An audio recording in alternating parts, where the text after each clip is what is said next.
This is the journey to one Africa. I've not spoken about what French companies are doing. The Portuguese continue to play a significant role in the economy of Mozambique and Angola. The French continue to micromanage all the countries that were their colonies except the recent liberated zones of Mali and Burkina Faso. Comrades, the French are brutal. To a point that post-colonialism, they still make certain African countries to pay colonial tax to France. The French are brutal because some of their former colonies, their reserve banks are still in France. They are not in control of their own economy, yet they claim to have an independence. We, as progressive Pan-Africanists, must fully associate with and support all revolutionary actions of fighters who are removing puppets of French imperialism from political office and power. Not all these actions are revolutionary, because we must be careful of French-sponsored coups in Africa, where we think there is a revolution taking place in Guinea-Conakry, only to find that there is a French puppet who seeks to replace those who were there before. There is nothing revolutionary about the Guinea-Conakry coup. We ought to separate that there can never be a revolutionary coup that reinforces French imperialism on African soil. Anyone who comes into political office under the pretense that they are fighting a French puppet while knowing they are the French puppet themselves must be isolated by progressive Pan-Africanists.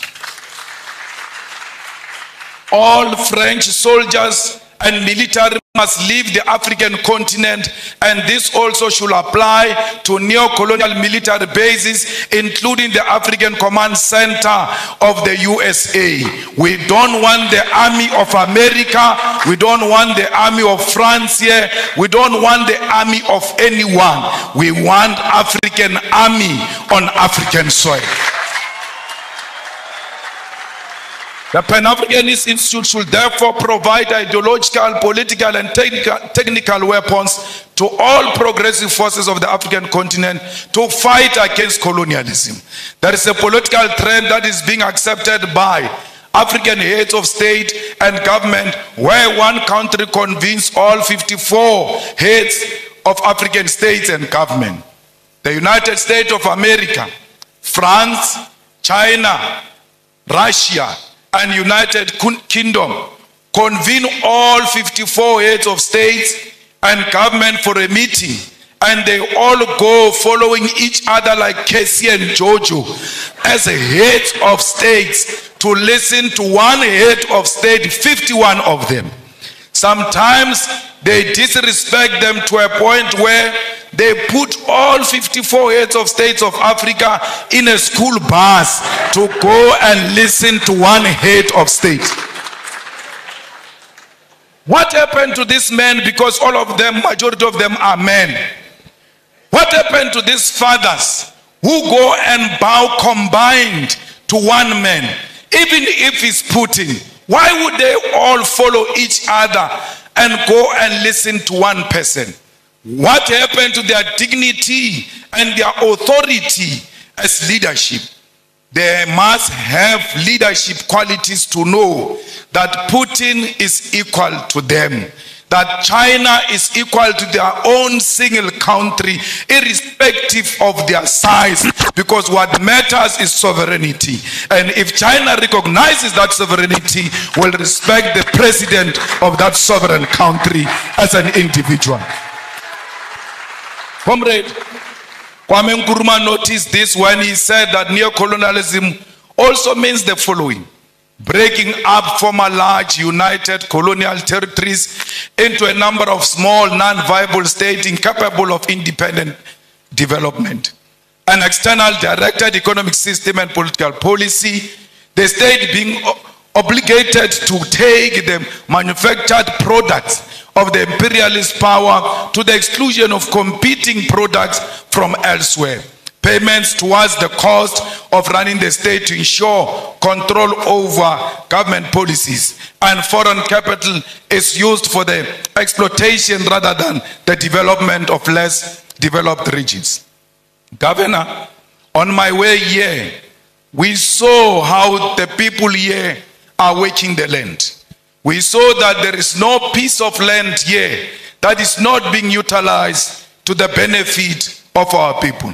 But the question remains, where do these people sell these things? Because they can't consume all of them. Yes, they must produce to feed themselves and feed the whole Kenya and feed the continent and the world.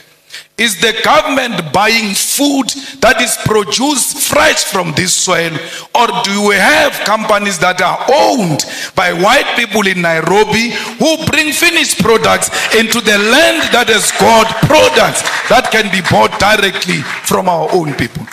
We say people must work the land. After they work the land, their own governments in Africa do not procure from those people. Because if it does not have a white color, they don't like it. Our leaders like their colonizers more than us. That's why they always seek after anything that looks like colonizers. 10 years ago, we as revolutionary activists and visionaries from south of African continent started the revolutionary socialist movement and Pan-Africanist movement, the EFF, Economic Freedom Fighters. When we formed the EFF in South Africa, we told them that our organization is not for South Africa. Our organization is for all Africans. And we said this. We said this during xenophobic attacks of our people in South Africa, where people were being attacked because they come from outside South Africa. We chose to side with our people because we're necessitated by the fact that we love ourselves. And if you love yourself, you'll see a person from Tanzania in you. You'll see a person from Nigeria in you, because we are one thing. We as the economic emancipation movement did not only say we are Pan-Africanist. In one of our cardinal pillars, we said South Africa must engage in massive investment of economic development in Africa. Because if you keep on saying people are coming to South Africa, are looking for jobs, are going to take jobs from us, we can stop this thing of people coming to South Africa. How do you do it? Go and build massive economic development in African countries so that people can stay where they are and they can feed themselves from where they are.